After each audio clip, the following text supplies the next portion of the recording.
Jumpa lagi dengan saya Aditya Darmawan di channel Programmer Tangguh. Kali ini kita masuk pembahasan list dan tuple. Seperti biasa kita buat dulu filenya. Saya buat file dengan nama tipe data list.py. Oke, filenya sudah terbuat. Apa yang dimaksud dengan list? Jadi di Python ada beberapa tipe data. Ada namanya tipe data list. Tipe data list memungkinkan kita untuk menyimpan beberapa data ke dalam sebuah variabel. Contohnya seperti ini. X sama dengan 78. Artinya adalah kita menyimpan 78 ke variabel X dengan operator assignment ya. Kemudian kita ingin menyimpan sebuah nilai lagi, misalnya kita katakan variabelnya Y, nilainya 80. Misal ini adalah nilai para mahasiswa ya, nilai para mahasiswa. Kemudian Z 75. Terus apalagi P, mahasiswa P nilainya 90. Mahasiswa Q nilainya 85. Mahasiswa R nilainya katakanlah 82. Nah, seperti ini. Bayangkan kalau kita hanya memiliki 1, 2, 3, 4, 5, 6. Hanya memiliki 6 mahasiswa. Mungkin nggak ada masalah. Kita tinggal bikin 6 variabel, kemudian kita jumlahkan. Misal kita mau mencari rata-rata. Tinggal kita jumlahkan, kemudian kita bagi 6. Masalahnya adalah mahasiswanya itu berjumlah 1000. Apakah kita mau bikin variabel satu-satu? Misal mahasiswa 1 sama dengan berapa? Sama dengan 90. Mahasiswa 2 sama dengan 80. Dan seterusnya sampai mahasiswa 1000. Tentu bukan begini caranya. Caranya adalah kita cukup menggunakan satu buah variabel. Katakanlah namanya nilai mahasiswa dan kita simpan ke dalam sebuah list. Misal nilai-nilai ini kita masukkan ke dalam list. Ada 78, 80, 75, 90, 85, 82. Bagaimana kalau ada 1000 mahasiswa? Ya tinggal masukkan aja semuanya di sini. Ya tentu nggak seperti itu. Tentu di sebuah program yang lebih kompleks tidak sesederhana ini. Tapi karena kita lagi belajar konsep, maka contoh yang saya tampilkan adalah contoh sederhana. Nah, ini tadi cara deklarasi sebuah list di dalam Python ya. Coba kita print nilai mahasiswa. Oke, bagaimana hasilnya? Ini kita clear dulu. Nah, kemudian tipe data list.py. Nah, jadi tampilnya seperti ini: 78, 80, 75, 90, 85. Dan ini adalah sebuah list of integer ya, karena item-itemnya ini adalah integer. Sebenarnya di Python sendiri dia karena sifatnya adalah dynamic type variable, jadi tipe-tipe data yang ada di dalam list itu macam-macam ya, terserah, nggak hanya item doang, bisa campuran, misalnya float atau string, boolean juga bisa di sini, atau mungkin ya objek-objek yang lain, tipe-tipe data yang lain. Nanti kita akan bahas. Tapi untuk saat ini kita menggunakan tipe data yang sejenis dulu, biar gampang. Kemudian bagaimana caranya agar kita bisa menambahkan nilai di sini? Misalnya awalnya mahasiswa ada 6, kemudian kita mau nambahkan nilai mahasiswa yang ke-7. Bagaimana caranya? Caranya adalah dengan menggunakan metode append. Ini dia append. Jadi list adalah sebuah objek ya dalam Python, dan objek itu memiliki metode tersendiri. Metode-metode yang ada di objek list ada beberapa, dan dengan bantuan code editor kita bisa lihat ada append, clear, copy, count, extend, index, insert, pop, remove, reverse, sort. Kita pakai sebuah metode append. Append itu digunakan untuk menambahkan item di dalam list, dan item tersebut akan ditambahkan di bagian belakang. Contoh seperti ini, 90. Kita print lagi nilai mahasiswa. Oke, kita coba. Nah, kita lihat di sini pada baris pertama dari hasil eksekusi program, ini adalah hasil dari eksekusi baris ketiga. Baris ketiga adalah print nilai mahasiswa, dan nilai mahasiswa adalah ini ya. Kemudian pada baris keempat kita tambahkan angka 90 di belakangnya. Nah, kemudian pada baris kelima kita print lagi nilai mahasiswa. Jadinya adalah seperti ini, ada tambahan angka 90 di belakang. Dan ini adalah nilai akhir dari variabel nilai mahasiswa. Coba kita tambahkan lagi, satu lagi. Dot append. Katakanlah 87. Kita coba. Nah, saya belum menuliskan function print. Nah, ini harus dipanggil dulu ya. Panggil nilai print dan kemudian ya. Ini dia eksekusi dari baris ke-7. Oke, itu tadi fungsi dari method append. Kemudian kita ingin mengambil suatu nilai dari seorang mahasiswa dari list ini. Bagaimana caranya? Misal kita mau ambil nilai dari mahasiswa ketiga, yaitu 75. Bagaimana caranya? Yaitu dengan cara kita menggunakan indeks ya. Nilai ketiga ini ya, dan kita tulis 2. Kenapa 2? Karena perhitungan indeks dimulai dari 0. Jadi indeks ke-0 itu 78, indeks ke-1 80, dan indeks kedua adalah 75. Kita coba sekali lagi, kita print. Nah, ini dia 75. Kita coba 0,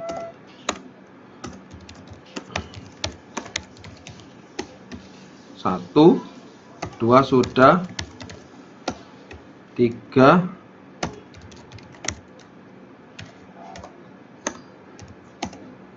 4, 0, 1, 2, 3, 4, 5. Ada 6 ya berarti ya. Di sini ada 6 nilai yang akan kita tampilkan. Nah, seperti ini ya. Ini saya gedein. Nah, lumayan nih. Kita lihat di sini tercetak indeks ke-0 78, 80, 75, 90, 85, 82. Tapi karena ada 2 nilai tambahan yang kita tambahkan, kita juga bisa memanggilnya lagi. Nilai mahasiswa 6 dan 7.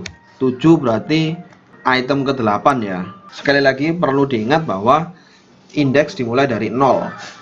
Oke, kita coba. Nah, ini dia 90 dan 87.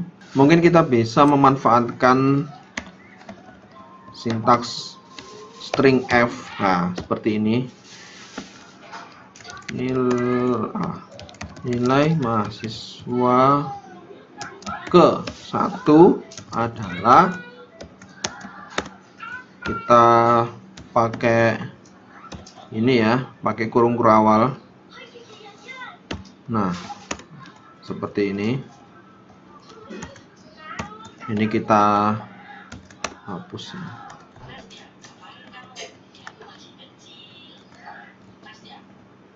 Nol, 1, 2, 3, 4, 5, 6, 7, 2, 3, 4, 5, 6, 7, 8,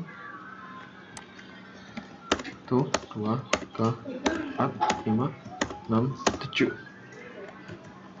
Kita lihat hasilnya seperti apa. Nah, seperti ini. Nilai mahasiswa ke 1 78, 80, 75, 90, 85, 82, 90, 87. Oke, itu tadi cara untuk mengambil item dari sebuah list. Ini adalah indeks ya, indexing. Ini adalah indeks.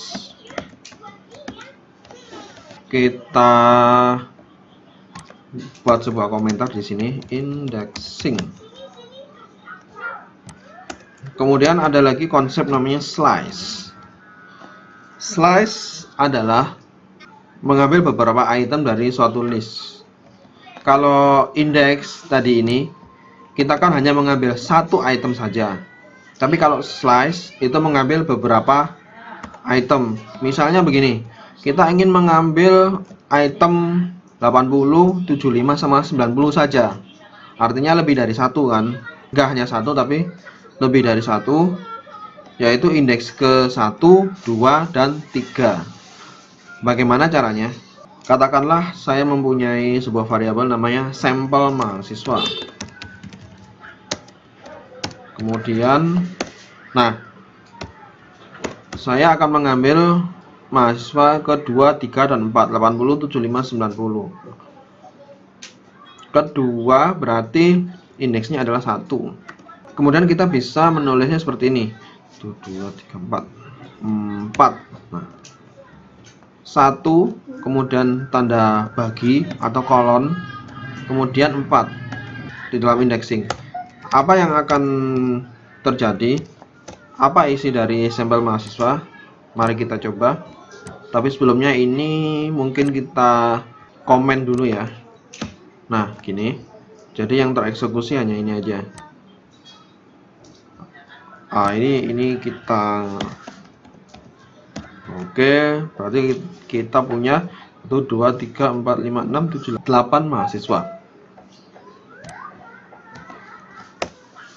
Nah, hasilnya adalah sebuah list yang berisi 80, 75, 90. Dari mana angka 4 ini berasal? Jadi ceritanya begini, angka 1 adalah starting index. Dalam hal ini indeks 1 adalah 80. Kemudian saya kasihkan angka 4. 4 ini dimulai dari 1 di sebelah kiri. 1, 2, 3, 4. Jadi berakhir di sini ya. Jadi ini startnya di 80, berakhir di 90. Jadi makanya hasilnya adalah 80, 75, 90. Karena start di 80, berakhir di 90. Start index dimulai dari 0. End index dimulai dari angka 1. Jadi makanya kalau mau ngambil angka 90 berarti indeksnya adalah 4. 1, 2, 3, 4. Oke, paham ya sampai sini ya. Makanya ketika di print sampel mahasiswa hasilnya adalah 80, 75, 90. Itu tadi slice. Ada juga yang namanya slice step. Slice plus step. Artinya apa? Artinya kita mengambil beberapa item tapi ada stepnya, ada lompat-lompatannya. Mari kita coba, contohnya seperti ini. Kita mengambil item 78 sampai 85. Berarti kita ngambil 0, 1, 2, 3, 4, 5. 0.25 ya. Slice step mahasiswa. Kita coba nilai mahasiswa 0.25. Hasilnya adalah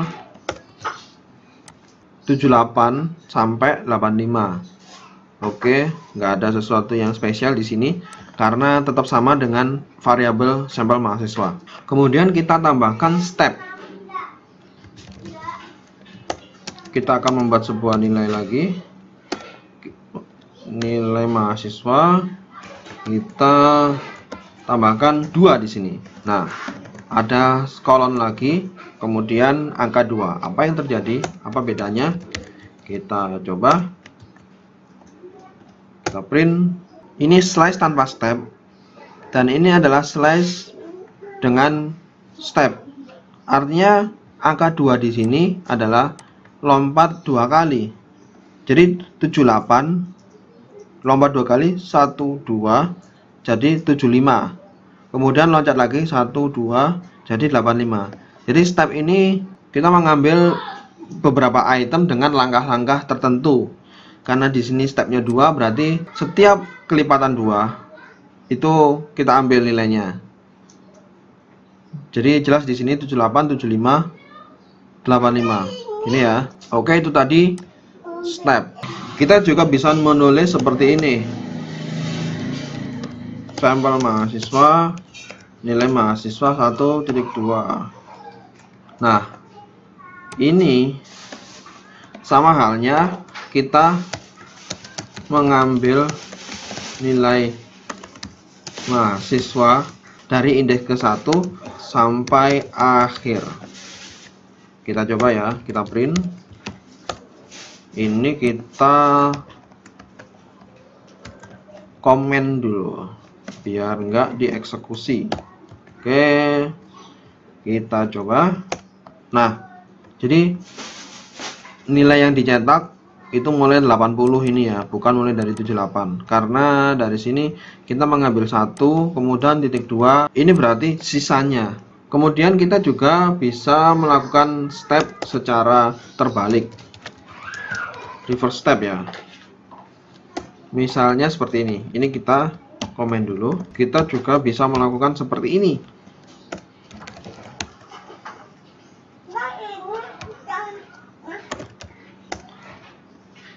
Jadi ini artinya mulai dari indeks ke 0 sampai seterusnya dengan langkah min 1. Min 1 artinya dari belakang. Jadi dari belakang sini ke kiri. Oke, kita coba, kita cetak hasilnya seperti apa. Nah, hasilnya jadi terbalik ya. 87, 90, 82, 85, 75, 80, 78. Jadi step dimulai dari 1 ya. Dan jika minus berarti dia dimulai dari belakang. Oke, itu tadi slicing dan step. Kemudian ada sebuah kasus di mana kita harus menambahkan nilai suatu mahasiswa tapi tidak di belakang. Caranya adalah dengan menggunakan perintah insert. Jadi beda dengan append ya. Kalau append itu menambahkan ke belakang. Kalau insert menambahkan di sembarang tempat. Kita coba aja. Misal kita menggunakan metode insert.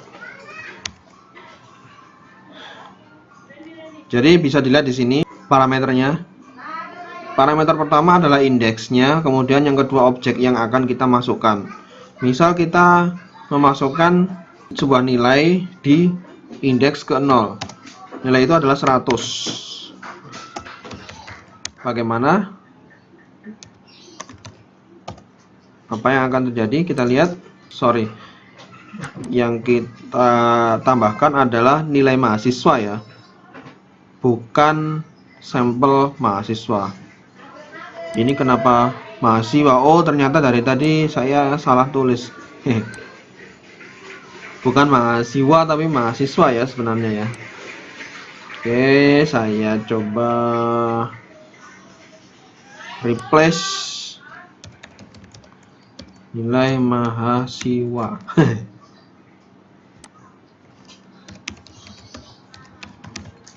Oke. Ya, udah saya edit. Oke, bukan sampel ya, tapi nilai mahasiswa ya yang mau saya tampilkan. Dan hasilnya adalah seperti ini. Ada angka 100 di bagian depan karena artinya kita memasukkan di indeks ke 0 itu nilai 100. Jadi nggak lagi di belakang, sini tapi di depan. Misal kita ingin memasukkan lagi insert di indeks ke 4, nilainya 83. Oke, kita coba hasilnya adalah nilai 83 ada di indeks ke 01234. Iya, ada di 83 ya. Di sini ya 83, 90 dan sebagainya. Ada lagi yaitu remove. Remove artinya menghapus item dari sebuah list. Misalnya seperti ini. Remove itu menghapus objeknya, bukan indeksnya. Artinya jika kita masukkan parameter 100 di sini, artinya yang terhapus adalah semua nilai 100. Di sini ada satu nilai 100 ya. Maka ini nanti akan terhapus. Kita coba print nilai mahasiswa. Apa yang terjadi? Kita coba. Nah, ini dia. Awalnya ada nilai 100. Kemudian setelah di remove 100, nilai 100-nya hilang. Misal kita coba akan remove lagi 90. Apa yang akan terjadi? Harusnya 90-nya udah nggak ada ya. Nah, kita lihat ternyata hanya ada di awal saja. 90 yang berikutnya ternyata masih ada di sini. Jadi remove ini hanya menghapus satu kali saja. Kalau ingin menghapus lagi, kita harus panggil lagi. Nah, bagaimana kalau kita panggil lagi? Karena di sini kan sudah nggak ada nilai 90 ya. Apa yang akan terjadi? X not in list value error. Dia mengeluarkan error karena nilai 90 sudah nggak ada lagi. Oke, ini kita hapus dulu. Itu tadi adalah remove. Sekarang bagaimana kalau kita ingin menghapus sebuah item berdasarkan indeks? Itu bisa dilakukan dengan perintah del. Del ini bukan bagian dari list sebenarnya. Del dalam Python artinya menghapus objek. Objek apapun bisa dihapus, termasuk item di dalam list. Misal kita ingin menghapus indeks ke 0. Kayaknya ini saya komen saja. Jadi kita mendapatkan, jadi nilai mahasiswa itu ada 78, 80, 75, 90, 85, 82, 90, 87.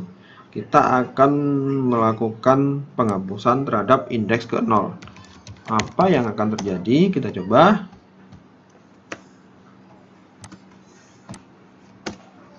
Ternyata angka 78 yang ada di depan hilang. Karena kita sudah menghapus nilai mahasiswa pada indeks ke 0. Kita coba lagi nilai mahasiswa pada indeks ke 1. Maka yang hilang adalah 80. Nah, kan 78 langsung 75. 78 langsung 75 karena 80 kita hapus menggunakan perintah del. Sintaknya seperti ini ya. Sepertinya memang berbeda dengan function. Kalau function itu kita harus memanggil dengan notasi kurung buka dan kurung tutup. Tapi kalau perintah del itu kita spasi dan objek yang kita hapus. Kemudian ada yang spesial dari objek string. Mari kita coba ya. Misal kita punya sebuah string, sebuah variabel string bernama kalimat. Isinya adalah aku adalah sebuah string. Pada dasarnya string bisa dipanggil, maka kita bisa melakukan indexing. Misal gini, kalimat 0, artinya kita mengambil item ke 0 dari kalimat, yaitu A kan. Kita coba. Ini kita komen dulu. Kita coba. Nah, ini dia A. Coba kita indeksnya dari angka 2 kemudian titik 2. Artinya 2 dan seterusnya ya. Kita coba hasilnya apa. Nah, dari U, karena kita mulai dari indeks kedua yaitu U, 0, 1, 2, U dan seterusnya. U adalah sebuah string. Kemudian kita coba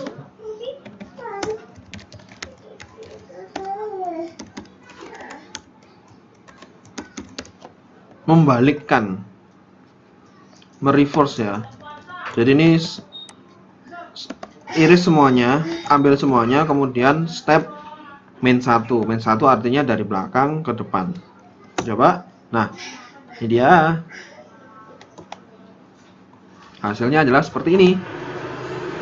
Nah, tuh. Coba kalau kita mengubah isinya.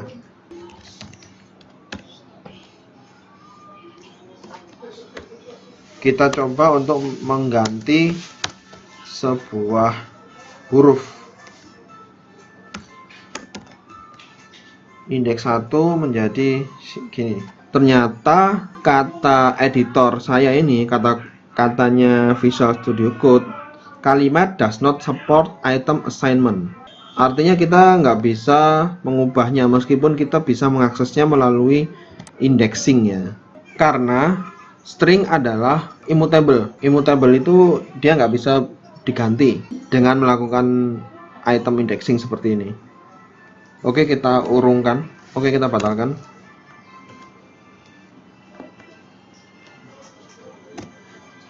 Nah, ngomong-ngomong string, ada lagi satu buah tipe data yang mirip dengan list, yaitu tuple. Apa bedanya dengan list? Tuple sifatnya adalah immutable, sama seperti string tadi. Meskipun kita bisa melakukan indexing seperti ini, tapi tetap saja kita nggak bisa mengubah nilai dari item tersebut. Contoh, kita punya sebuah variabel namanya monthList, isinya adalah tuple. Jadi cara penulisan tuple adalah seperti ini ya. Salah tulis. Januari. Jadi kita punya tuple of string. Februari, Maret, April, Mei, Juni, Juli, Agustus, September, Oktober, November, Desember. Kita print bagaimana hasilnya. Ini kita komen dulu biar nggak dieksekusi.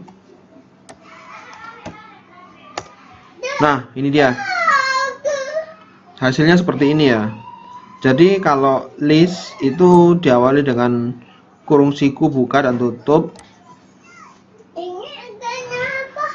Jadi kalau list itu diapit dengan kurung siku ya, tapi kalau tuple diapit dengan kurung saja, dengan kurung seperti ini, dengan tanda kurung seperti ini. Bedanya apa? Di tuple ini sifatnya adalah immutable, jadi nggak bisa ditambah-tambahin lagi. Mari kita coba ya, kita tambahkan lagi, kita pakai append. Ketika saya nambahin titik di sini, kemudian melihat metode-metode apa saja yang ada, nggak ada di sini append, cuma ada count sama index. Nanti kita akan tahu count itu apa, index itu apa. Nggak ada append, nggak ada di sini. Kita coba aja. Bulan setelah Desember apa ya? Nggak ada kan ya? Ya katakanlah misterius. Kita coba. Bisa nggak? Nah, atribut error, tuple object has no attribute append. Jadi jelas ya, kapan kita menggunakan list, kapan kita menggunakan tuple. Tuple digunakan untuk ketika kita mendeklarasikan sebuah list, tapi nggak akan ada penambahan dan pengurangan. Contohnya adalah nama bulan. Nama bulan kan sudah pasti fix 12 ya. Nggak ada bulan sebelum Januari atau setelah Desember. Atau setelah Februari pasti Maret. Nah, jadi itu cocoknya menggunakan tuple. Meskipun bisa juga list, bisa. Dengan kita mendeklarasikan sebagai tuple, artinya kita menunjukkan bahwa variabel month list ini nggak akan ada penambahan dan pengurangan lagi, konstan sifatnya. Jadi bisa dikatakan string itu mirip seperti tuple, tapi tentu saja string bukan tuple ya. Mereka objek yang berbeda. Ini namanya tuple dan ini namanya string. Hanya saja kedua-duanya bisa di indeks. Oh ya, ini saya belum coba untuk indeks tuple ya. Kita coba print monthly 0. Isinya adalah Januari. Kemudian kita coba 1, 2, 3, 4 dan seterusnya lah. Nah, Januari, Februari, Maret, April, Mei. Kemudian kita coba slice, bisa atau enggak, 4 dan seterusnya. Oke, bisa kan ya? Mei, Juni, bla bla bla bla bla. Dan kita coba untuk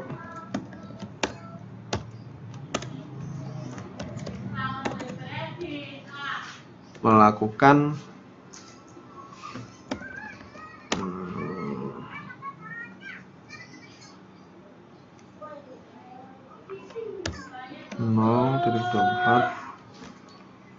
min 1, hasilnya apa? Hasilnya kosong, karena dia harus kebalik, 4 dulu baru 0. Coba hasilnya Mei, April, Maret, Februari. Jadi kalau kita menggunakan step terbalik, start dan end nya juga harus terbalik ya, dari 4 ke 0. Ups. Ya, seperti inilah. Kita coba menggunakan step terbalik. Kalau mau melakukan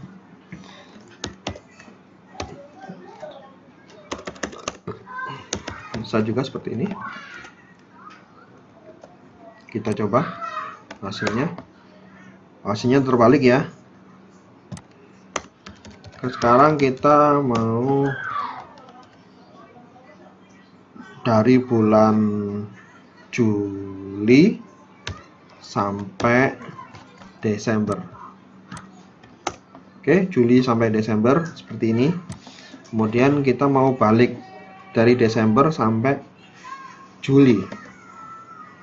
Dari Desember berarti 11 sampai Juli itu 0. Juli itu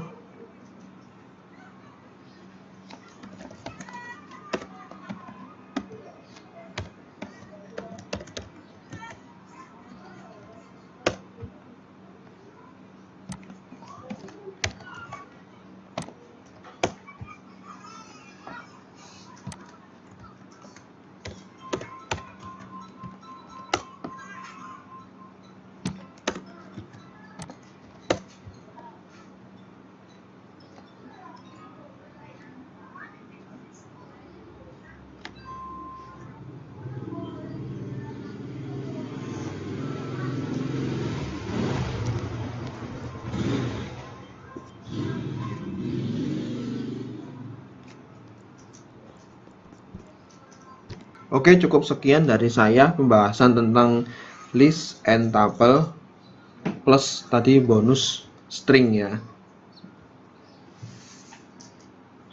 Sampai jumpa di video selanjutnya. Bye.